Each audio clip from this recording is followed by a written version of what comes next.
Derren, thank you so much for joining me today. Yeah, absolutely. Thanks for having me on the show, Chris. Super excited to chat today with you. Likewise, man. So we're going to be talking a little bit about social media, and we're going to be talking about influencer marketing, and we're going to get into probably all sorts of things that you and I find super interesting, and other people hopefully will be able to follow along. We don't get too geeky on it. But before we get started, can you tell everyone a little bit about yourself, how you got here, what you're currently doing? I know that you're the CEO with Social Sensei at the moment, but give everyone a little introduction. Yeah, absolutely. So I'm visionary co-founder of Social Sensei, as aforementioned. And what we do is we do influencer marketing to create loop giveaways to drive traffic to our clients' accounts. And how I got here was I've been working in the digital marketing space for over 14 years with my own agency, working with hundreds of startups and entrepreneurs to help build out their products, all the way to launch day and then beyond into the marketing space. So we've tried a lot of different verticals, and we found some that work and we found some that don't.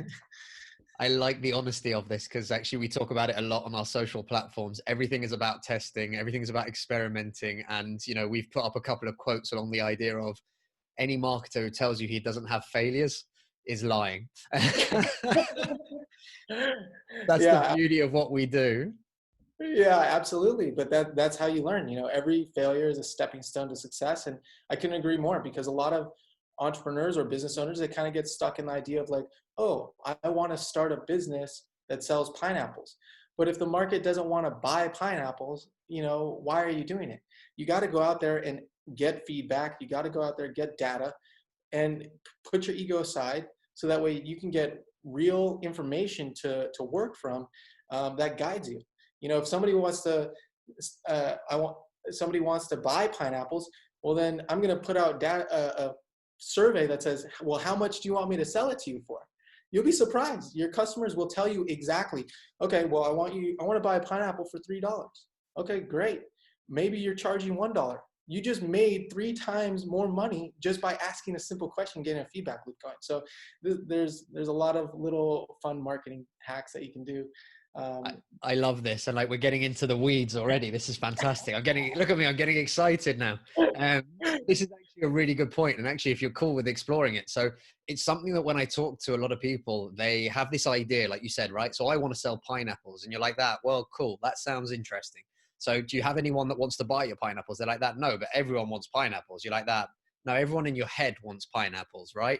And you're like this. Okay, so let's talk about validation. What's the quickest way to get some form of validation for your idea before you spend 12 months of your life, every penny you've got in the bank, and then tell me at the end of those 12 months that I failed as a marketer because nobody wanted to buy pineapples in the first place?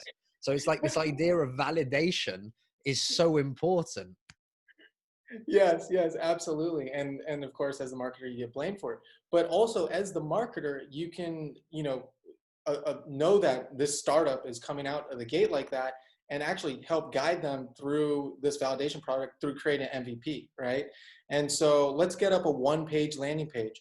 Let's create, all your features of your pineapple up there, the top 3 benefits and everything, and then say, hey, this product is launching with a countdown timer in 1 month, 3 months, 6 months, whatever it is, and get an email sign up list going. That way you're creating demand for your product before it's even going. You say, sign up for my email, you're gonna get 10% off, you're gonna get an ebook on all the nutritional benefits of this pineapple, right now, and we'll keep you in the loop for future updates. Then instead of spending 12 months, you spend maybe $1,000, on Google ads or Facebook ads, going after your target audience or your keywords, and driving traffic there to see if you can even convert emails. If you can't convert emails, what makes you think you're going to just be selling pineapples to these people, right? So that's how you can get ahead of the game before you go and invest 12 months plus some poor angel investor, that's your dad or your mom, to waste their life savings on your idea. And the failure rate for startups wouldn't be 97% if people did their split testing of their ideas of their target audience beforehand. It's so true. And it's Dropbox, right? Off the top of my head, it's Drew who founded Dropbox, who basically started by putting up a landing page that said, like, would you be interested in like file sharing? You could save stuff, work community based, and one thing and another. He hadn't written a line of code. And literally this thing kind of sparked a viral nature of people signing up to be registered for this product, sending it to their friends. They started registering. He's like, that, oh crap, there's like 50,000 people that have signed up. I better actually build some product now behind it. And you're like, that's the way to build it, right? That's the ideal method. And it's so easy. And I don't know if it's because we're marketers and because we've done it or because we've helped other people to do it. But like you said, even if you're building this yourself at home right now and you're listening to this or watching this, if you can build a Squarespace website, or even if you don't, like, get on Squarespace, for example, build one page website, keep it really simple. Again, the information about the pineapple, we've got to be careful now not to go too service based to say, what problem does the pineapple solve? That's a tough sell. But, what are the features? What is it that you're going to do? Why is it different buying a pineapple from you than from somebody else? And then just ask them for their email address. Because exactly like you're saying, Derren, if somebody won't give you their email address, the chances of them giving you their hard-earned cash is next to nothing. Yeah, absolutely. And that's the time when you need to reconsider your business model, and maybe pineapples isn't what you should be selling. Maybe in fact, you should be figuring out what you should be selling in the first place. We did this, and we did this with, I remember, let's see, it was about 8 years ago. We were launching our app development company, and we had an app called Photo Candy. And basically what we did was we built a landing page and we tested different logos, because on the iTunes store, you don't get much real estate, or the Apple store, you get your little icon and your app name when people are scrolling. So the icon is like hyper critical to attract people's eyes, to get them to stop scrolling, to click on it, to see what your app is. So we tested out actually more than 3 different icons, but we ended up with 3 icons that we ran different ad campaigns with. And we actually saw like a visible, like 5 times more click-through rate with a certain icon that had pink and white contrast stripes. So it was like very vibrant color. And we said, okay, we're going to go with that icon. And this is also a tip off to social media, because at the time we had about 100,000 followers on our Instagram. So we launched into our social media with no other like real PR or anything like this. And this was before Instagram changed their algorithm. So basically, if you posted on Instagram, 100,000 people saw it. And it was massive. It basically launched us directly onto the charts in the App Store, which is unheard of because there's 1.2 million apps at the time. And we're just, a small agency from like Santa Barbara, California. So, and we were right up there with Adobe Photoshop. Photoshop was like number 53 and we were 46. And, how many millions of dollars are they spending on marketing? So there's beautiful things that you can be doing to level the playing field between these guys with the billionaire marketing budgets and, as a small business or mid-market business owner. I think, and again, we come back down to it. Doesn't matter how big or how small you are, test things, just try things. And again, I'm sure you've had it. I talk about this a lot on this show. People come to us as an agency and will say things like, I've tried video, it doesn't work. And you'll be like, that, slow down there, buddy.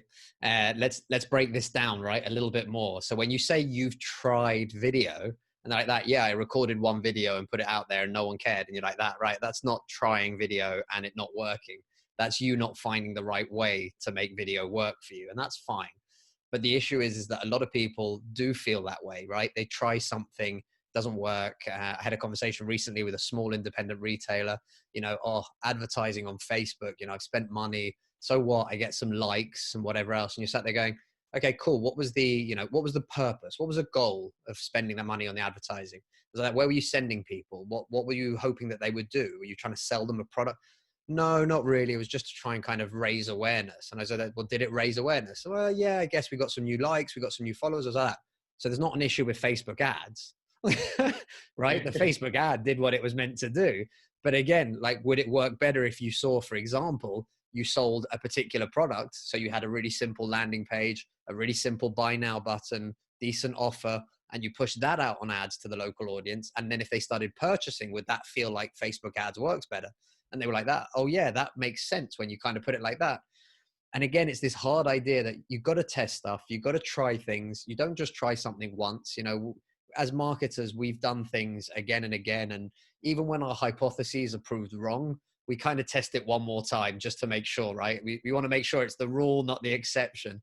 But again, you're trying to convince people to really put that effort in. And it does take time. It can be soul destroying at the beginning when you're trying to figure out what does and doesn't work. But it's so important, especially for small businesses. You don't have a big budget. You're not going to get a big budget for any time soon. You need to work with what you've got. You need to ask the audience what they want. You need to get people to respond to you, validate those ideas as quickly as possible so that you can get those advantages. And talking about the good old days, you know, I used to love when organic reach, I started in 2008. If you had 100 followers on your Facebook page for a client, they got 100 people looking at their content. I miss those days, but they're not coming back. Let's be honest. Yeah, absolutely not. Absolutely not. I mean, you know, when a new player likes to come into the space, this is kind of a good thing to know about social media, like TikTok bot or something like that. They completely don't care about making money at first to appease their shareholders. So they're going to open up the floodgates. And that's why TikTok is a place that, you know, you can still go viral right now. Actually, I just had a friend go viral with a video of her coming home from the military and seeing her mom. And she went from like 1,000 friends to 100,000 plus now, and she's like TikTok famous. It's just so ridiculous, you know. And those were the glory days of Instagram and or even on Facebook. But I want to jump back to the validation point. Is that, yeah, as a small business owner, you know, you don't have a big budget, and so taking the time to really do your research, that it helps you get enough information to make the right decision without investing a lot of time and energy, really keeps you in the game. And a lot of business owners gets traumatized by making a misstep, by maybe working with the wrong agency, or maybe trying to do it themselves, which is a lot of time, a lot of people get in trouble because they'll say, oh, I did Facebook video, but you didn't, like you said, you didn't really do it. You know, you gave it a shot and that's it. So yeah, I really think that talk with some professionals first, and they can help you at least get a consultation so you can get your head wrapped around it, because you're so focused on making your business happen, you don't have time to like jump into all the granular details of these other things, and it can get overwhelming. But the interview process at that point gets very important. You know, talk to a bunch of people. Like, there's no harm in that. Well, we actually say to people like loads, you know, go online. I've made hundreds of connections because of this podcast. But more importantly than that, you know, we were talking to somebody the other day about some no-code tools internally. We were looking at some things. I was like, hang on a second. One of the guys that I met, and actually he's been doing stuff with no code and he's helping out another couple of people. I'm just going to reach out. Hey man, would you be okay to jump on a call for half an hour on Zoom and just talk me through some of this no code stuff? And he was like that. Hell yeah, I'd love to, right? Passionate people being asked to talk about what they're passionate about. I'll jump on a call and talk to anybody about social media, about marketing, about how to use your ad budget, about what to do. Like, I don't mind. And the same is for most passionate people. So people don't realize there is a huge amount of information, knowledge, and experience that you can tap into by literally just being a human being, going online and saying, hey, I've seen that you talk about this loads. Would you be up for having a quick chat? Or would you be okay to spend 10 minutes and just answer some questions? People will start to give that, because I know for a fact that, especially in digital marketing today, there's too much content out there and there's too many different opinions, right? So the SEO agency is telling you should put all your budget, especially as a small business, into SEO. And the social media agency is saying you should put all your budget into social media. And it just keeps going, right? So it's hard for people to really understand. And some of these things are rabbit holes, right? You start going down it, and then you before you know it, you know, you're 14 layers deep and trying to understand really specific things, and you're trying to sign up for an account on Ahrefs or whatever for SEO, and you're lost and you're like, what's going on? So it's hard for people. But again, just take the time. We've got great people, I'm sure Derren and you as well. You're always there to have that conversation, at least that initial consultancy. And I don't know about you, but we're one of the first to say, look, as an agency, we're not cheap, right? We got to pay people. People have got a time to spend. There's only a certain amount of time and a certain amount of people that we have in our agency. Sometimes that's not the right answer. Sometimes it's not the right model, especially not in the small business, early days, very limited resources. But if you can get someone to help point you in the right direction, where you can start to build that so that you can get those couple of initial results and see the worth of then investing. I think that's huge from an agency point of view. Like, we should be doing more of that to help small businesses, especially in 2020, right? Yeah, absolutely. It's actually a way to differentiate yourself. So this kind of falls into sales and marketing at the same time on both sides of the coin, right? So, one of the platforms that I love using that for is LinkedIn. I rediscovered LinkedIn recently and truly started tapping into its power, and its power of networking to powerful people and thought leaders and people that are experts in their space is just unparalleled with any of the other social media networks out there. And yeah, just being human, reaching out to people, and you'll be surprised how many times you could just have a conversation, consultation, whatever it is. People are really happy to talk about their expertise. Now, why would somebody be doing that? For me, it's also part of marketing. Not only is it part of being a great human being, but displaying yourself as an expert in the space and expertise in the domain. So people can come up to you and say, hey, you know about link building, like teach me about it. And so at this point, they're being able to have an experience. Like me and Chris right now, we're having this experience of like interacting with each other. I'm like, wow, Chris is a really cool dude. Like if I ever need something from his agency, I would not hesitate to talk with him about it, because we've created this camaraderie, and people are able to feel your energy and say, oh yeah, I do want to work with you. This gives you a 10,000% increased chance of getting hired over, people visiting different landing page or freelancer profiles or agency profiles on a website. So just being able to, and then having that energy of like, oh, I'm giving you free advice. You're helping this person along. Even if they don't need your work for your agency, what is the most valuable form of marketing in the universe for all time? Word of mouth marketing. So they're going to tell their friends, their family, and say, hey, you need SEO, go talk to Chris. Like, he's going to take care of you. He's the one to do it. I already talked to him. He's a great person.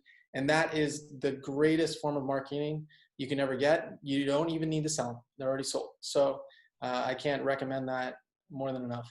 It's funny you mention it. So we were recording some internal content that's going up on YouTube, and literally this morning, so it was end of last week, I got a message from a client of ours and a friend now. We've known each other for 3 or 4 years, basically met through work.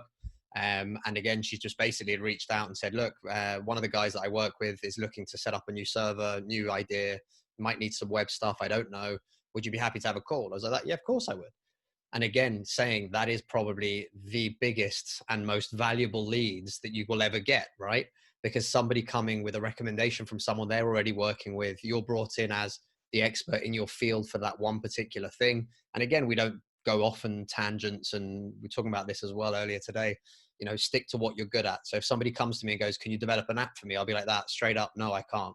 But I know people who can, and I can reach out to them and introduce you, but I can't build an app. I don't know how to. Our agency doesn't do it. But again, like, that's part and parcel of the whole journey. But having those warm leads turn up to you because of the fact that you've helped support other people, because you do what you do right, and because, again, all of the connections that you have, they're worth it, their weight in gold if you build them like any normal relationship. People seem to want to skip the dating, the first date, the awkward moments, and they're trying to get to know you. They want to go straight to, let's get married and have 3 kids, like on first date. You're like, that doesn't work. Like, it just doesn't work. No one's okay with that. No one wants to. You wouldn't do it in real life. You wouldn't be at a work networking event or a conference and walk up to someone and go, buy this, buy this. Like, you just wouldn't do it. But again, online, we seem to become like that, which is a bit of a shame. And it's a massive missed opportunity for so many people. Yeah, absolutely. There's a couple points that you talked about. I mean, we could drop into affiliate marketing, but right before we touch that is, a lot of people, even on social media, they're looking at their follower account and they're just treating people like numbers, like you said, and like you said, you wouldn't go around a party and be like, hey, follow me around this party, follow me around this party. Like, look at what I'm doing. And you're not going to even interact with other people. So people are really remembering how to interact on social media and become more authentic and just be more real and just treat people like you would want to be treated is like the key line there.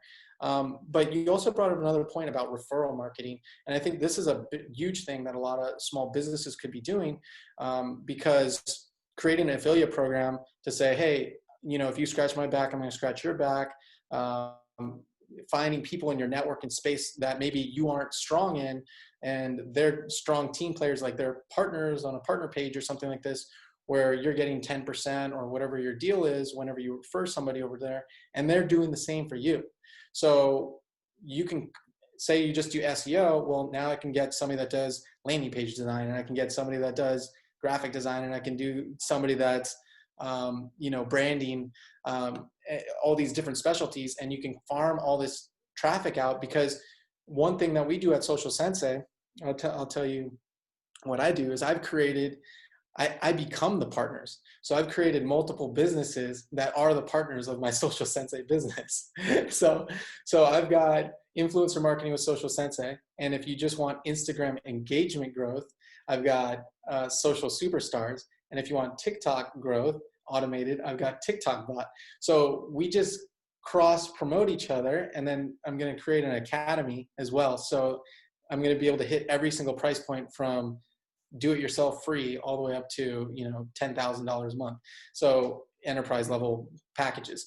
So you can also do that once you scale up and just become your own partners and silo off the different specialties that your companies do. But until you get to that point, I mean, why not partner with a bunch of people, and then you're like, hey, I'm your partner for SEO, so they're sending you traffic too that way. So it's a beautiful marriage. And then now you guys are all friends, and you're going out for coffee, and you're all laughing about how amazing business is.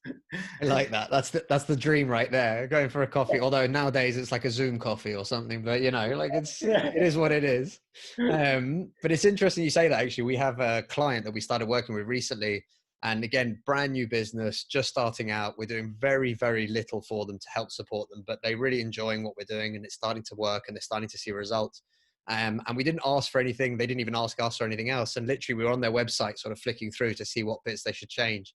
And we came across their partners page, and they had actually listed us as partners. And we thought it was like really cool and really nice of them. We're like, that's awesome, man. Of course. Yeah, this is great. In my head thinking, I don't really know like that, in that sense of partnership or anything like that. But again, all of these things build up those relationships. Again, we're happy to help support someone. And like you said, you want to be able to help the guy who needs to, how to do it themselves, all the way through to the enterprise kind of accounts. And I think that's really important. And again, there's space for everyone to make money. You're not going to team up with, like for us, we're a digital agency. We specialize mainly in social media content. We're not going to team up with another agency that specializes in social media content, but we do work with brand and creative consultants. We do work with video agencies. We do work with SEO consultants, and literally all of these guys, we're happy to ship out work to them, or we bring them into a bigger project and say, hey, this is our go-to guy for SEO. He's helped us build our website. He's helped us build other things, the podcast he's worked on, like everything. This is the guy that we use every time. Use him at the same time. You get results too, and everyone's winning. Absolutely. Absolutely. And I think, Chris, that you could work with other social media content agencies, but at a different price point. So if you're saying, hey, it's 5,000, to work with me, maybe I've got an agency that can do it for 1,000, and you hand them off, and you're still making something because you weren't going to work with that client anyways, because it just wasn't the right fit. But yeah, so that's a fun thing. I like it, man. I like it a lot. So, again, I'm just really enjoying this conversation. I can't remember what we actually set out to really talk about, but I'm going with, Social Sensei. Let's get a little bit deeper into this. And especially from the idea of influencer marketing. It's had a bit of a bad rap over the years. And I think it's because a lot of people don't necessarily get it, right? They see the big boy influencers and the big girl influencers that have got millions of followers and whatever else. But they also hear the nightmare stories, right? I can't remember her name. She got like 2.5 million followers last year. She tried to launch her own clothing company, completely tanked, couldn't sell like the minimum order requirements of like 43 units or whatever it was. People aren't sure. They don't really understand this. So let's start from the beginning. Take people through influencer marketing, what it is and what it can actually be for a small business. Sure, absolutely. So influencer marketing really started, once there was social media and people started posting about things, creating followers, and basically once you had a following, people are looking to this person. Let's just make an example. So we said clothes. So fashion, women's fashion is huge. So people are always looking for inspiration in their wardrobe. Like, hey, what is this person doing? What are they wearing? How are they acting? Why? Because for some reason, this person thinks that person is cool and they're looking for some advice. There's a big space in the how-to place. There's also a big space in the reviews. So say you're buying a camera, you can find somebody reviewing the camera and they probably have a large following and people trust them to lead them in the right direction, whether it's whatever niche it is. And the most important thing about influencers is building trust. So over the years, people built these, we started with celebrities. This was our first influencer. And then after that, people started building their own followings up and amassing different audiences in different buckets. And so companies started saying, hey, how can I get into athletics? Okay, well, let me work with an athlete. Nike works with the top athletes. But now people are getting even more granular. Let's start working with,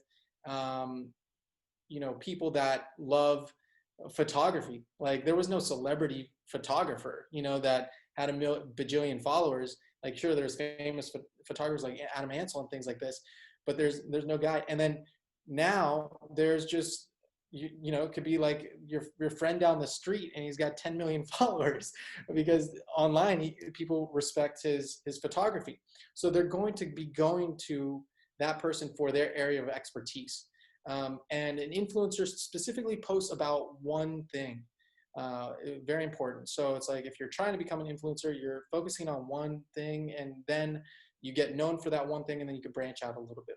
So there's 4 different types of various influencers, all the way from the macro influencer that maybe has 1 million plus. You've got like the normal influencer that is about 100,000 plus. You got micro influencers, which are 10,000 plus. And then now companies are getting so granular, nano influencers, 1,000 followers or more. So and which is kind of like word of mouth marketing, right? Because it's just your friends and family, but you're known for a certain thing. So maybe like, you're a cheerleader at your high school and some company wants to get into teenage cheerleader space. And so they're going to reach out to these people that have maybe 1,000 followers in the middle of America or, something like this. So companies before it got to that point where it is right now, people were basically working with Beyonce and, Britney Spears and things like this as influencers, and you see them on Pepsi commercials, Coca-Cola commercials, and it was relegated to basically the big boys club. Like you had to have 50,000 plus to even start a conversation. And a lot of the agencies that you work with these days, you still have to have a large sum of money to even get into the ballpark. We saw that as a major problem. As an entrepreneur, a problem is an opportunity. So we said, why is it so expensive to work with these influencers? Like there's no opportunity for really like small business or mid-market to get into the space. And even today, it's still very cost prohibitive for a lot of businesses. But we found a way through, there's 2 methodologies. One is a new methodology called the loop giveaway. And basically what we do is we pair people up with influencers or celebrities. Just a couple months ago, we worked with Kevin Hart. He had 96 million followers. And what we do is we create a contest to drive traffic to our clients' accounts. So for instance, on Kevin Hart's page, we're giving away $20,000. So everyone wants to join. How do you join? Well, you follow our client's account, and that's what drives organic traffic over to our client's account. So it's important what influencer you pair up with and what audience that they already have. So that's kind of a more mainstream audience that is consumer ready and consumer friendly. Now, that may not work if you are focused on just selling cars. You're going to want an audience that's interested in just selling cars. But what you're getting is the brand association with influencer marketing. You're getting the boost in credibility with influencer marketing. So you don't want to associate yourself with something that doesn't resonate with your brand. It's much more different than traditional ads, because you can just set ads and let them go and run and that's it. But when you work with influencer marketing, you're partnering with somebody that's kind of becoming a brand ambassador and can can turn into like this relationship where maybe you do go out for coffee afterwards, you know, if there's a successful campaign and things like this, and you're flying people out and all of these things. But it all starts with getting a campaign going. Now, that's not the traditional way that influencer marketing started. It started with paid ads, where basically, I'm sure we've all seen this, you know, you have, there's some fashion influencer and she's holding up like L'Oreal shampoo next to her face and smiling, really, you know? And like, so this is how it started out, and everyone saw is kind of, you know, it's kind of getting cheesy, but now it's evolved into much more creative ways to drive traffic and get advertising out there, because this generation's bullshit meter on advertising is so high that if they see a traditional advertisement, it's almost like an instant rejection. People actually are looking for that word of mouth marketing and that trust and looking for advice. So if you can create a campaign that is marketing, but at the same time providing a lot of value and humor or a story that inspires the hearts and minds of people, you're going to have a much higher conversion rate. And you can do that through influencer marketing, because people can get really creative, especially on social media, Instagram, with Instagram stories, IGTV. Like, for instance, I'll give an example. Dog treat company, right?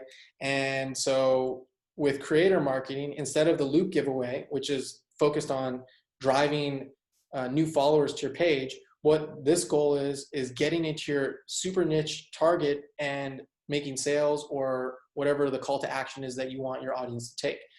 So if you're a dog treat company and you know you're going to work with us, we're going to pair you up with the top 5 performing influencers in your space, break down all their demographics, age, you know, gender, location, break down the different price points for what a post will cost, what a story will cost, what a video post will cost.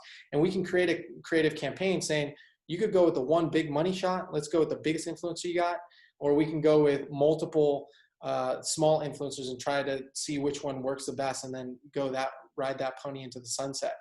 But the fun part is being able to get creative about your campaign. Maybe with one influencer, we'll present to you like, okay, well, you know what? Let's bring Lulu, your dog, and let's just do Instagram story at Central Park and throw some treats up in the air, and she's gonna slow-mo catch it at the top. And then she'll do like 3 video series on that. You know, maybe another one we do, you know what, this influencer says, let's make a thumbnail slideshow, infographics, like with a call to action at the end that displays like all the best nutritional value of why your dog is going to be happier, and you're going to be happier because your dog's happier.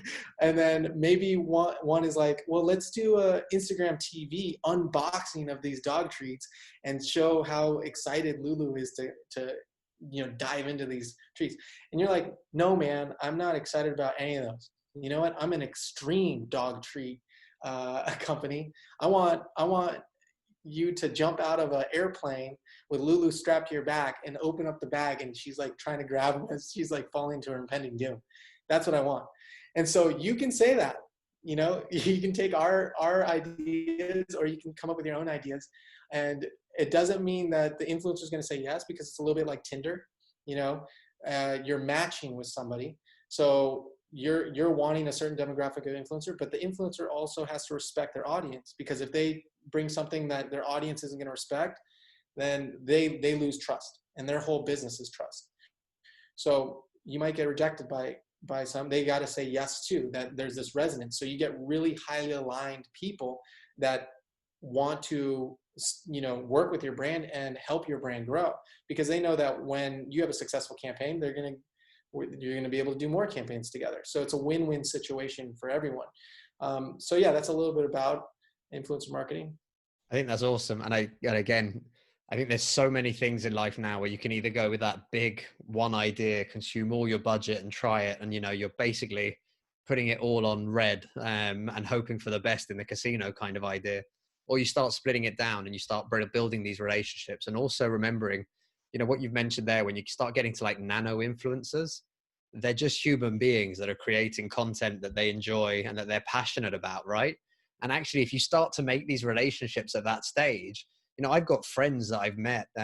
So for one of the examples is Travis Ketchum. He runs Campaign Refinery and also Contest Domination, two great platforms. But we met literally because we ended up sat next to each other at the launch festival in San Francisco in 2013. We talk pretty regularly. We still keep in touch. We help each other with various projects. We push people his way. He's pushed people our way. But literally, that's all it is. That's what human connection is about. Meeting a nano influencer at this stage and actually doing something with them now. You don't know where things will end up in a year's time, in 5 years' time, in 10 years' time. You just don't know. But that's the beautiful thing about it. Like you said, get out there, talk to these people, figure these things out, and then try things. I think strapping little poor Lulu and jumping out of a plane is mental, but maybe there's a green screen out there that could make that slightly safer for the dog more than anything else. But I like the idea of this extreme dog treat company now. Like, it's in the back of my mind going, what sort of dogs eat these treats, man? These are fantastic. But yeah, I think that's fun. I think that's great. And again, I think that also that niching down is also really important, right? It's a lot like when we talk about social media ads or anything else. If you really can identify your audience super specifically, and you can get in front of them super specifically with the right kind of content, that has a far higher success rate than the expensive scattergun approach of, for example, TV, right? The olden days, it was only on TV and everything else, but the budgets were so big because, yeah, fine, you hit 2 million people, but you had everyone from little Johnny age 6 through to grandpa age 75 watching The Simpsons, and the break in the middle. How do you know who you're talking to? How do you know they're interested in your product? And I think that's huge. I think that's really valuable these days. Yeah, absolutely. I like the term niching down, and basically it's the concept of the one thing.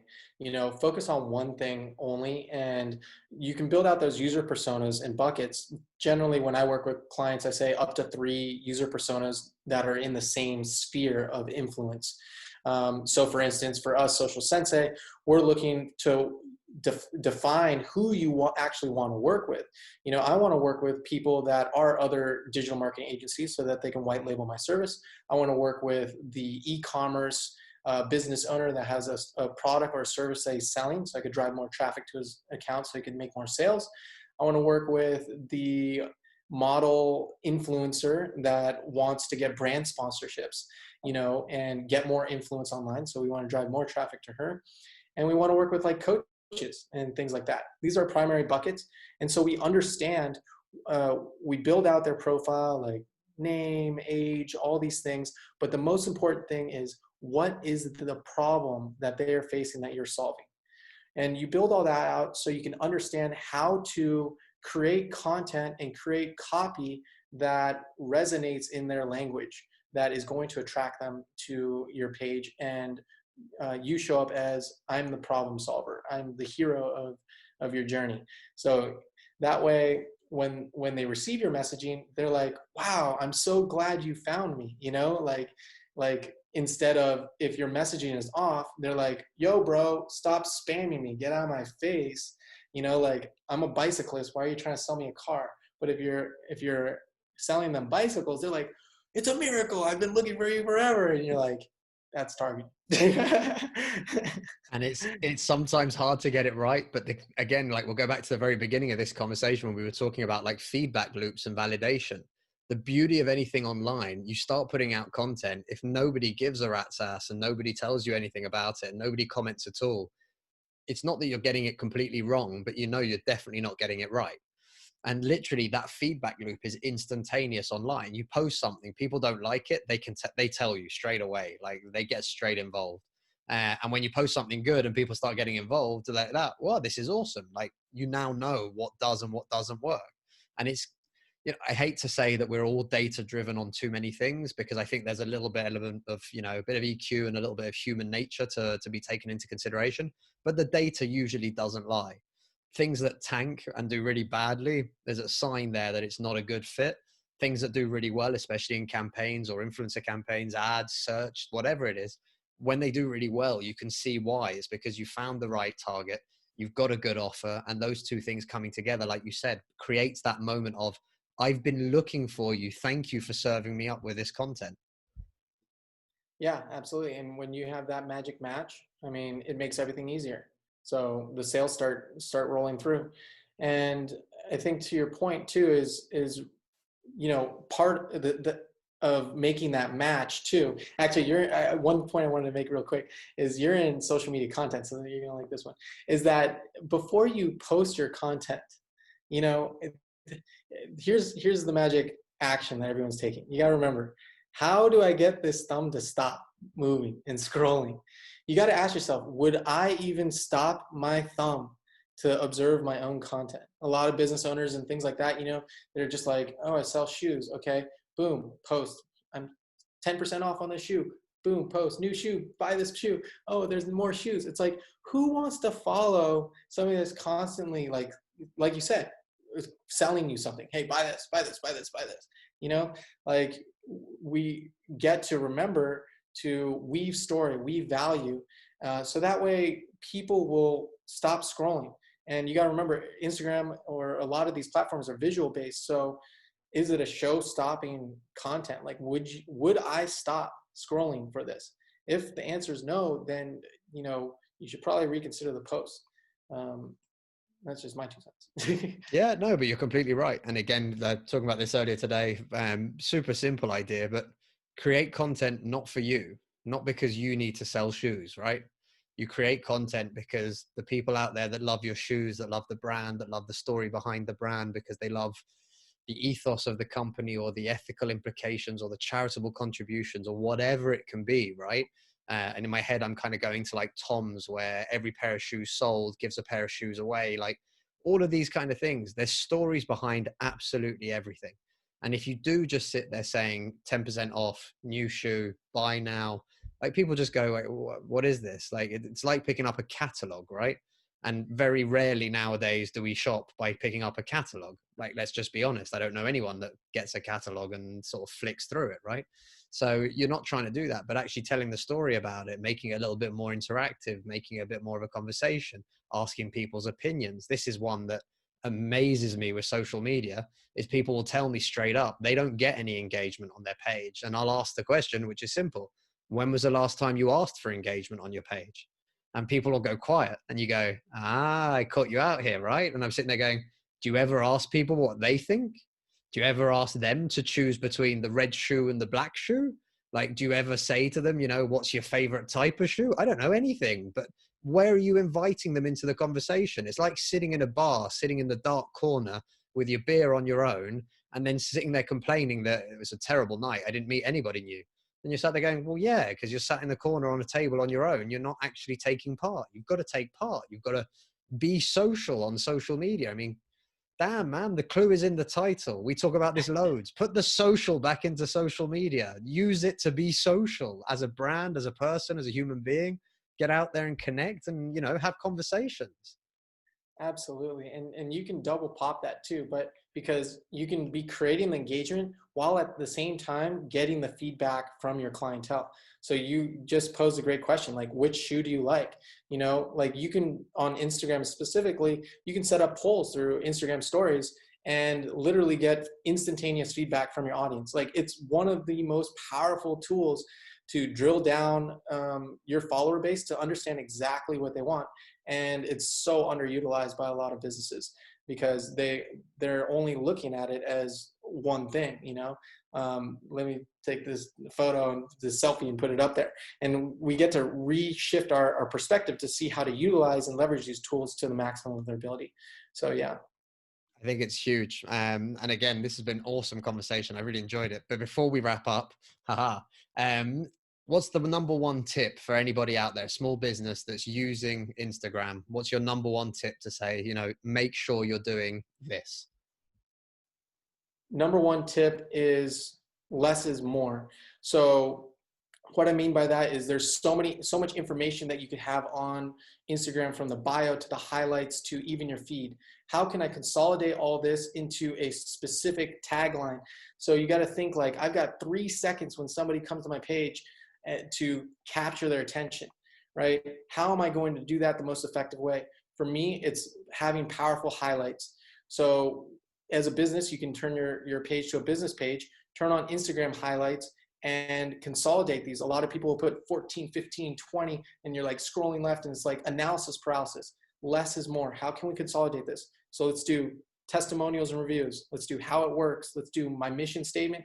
Let's do a discount for all my social media people, and then contact us, right? So let's keep it like these channels clear, so that way you can drive traffic from your social media page, which is your new storefront, back to what you actually want them to do. So the goal is not that people end up following you. The goal is that they end up going to your website and clicking buy now. So don't lose sight of what the mission what the mission is.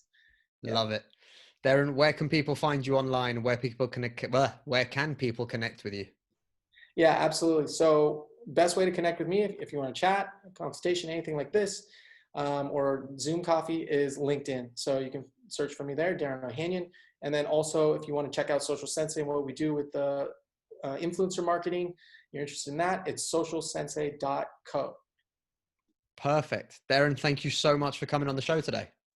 Yeah, absolutely. It was an absolute pleasure. I had a blast, had a bunch of laughs. I mean, this was one of the best podcasts I've been on by far. Yes, winning. Winning. Thanks, man. Yeah, cheers.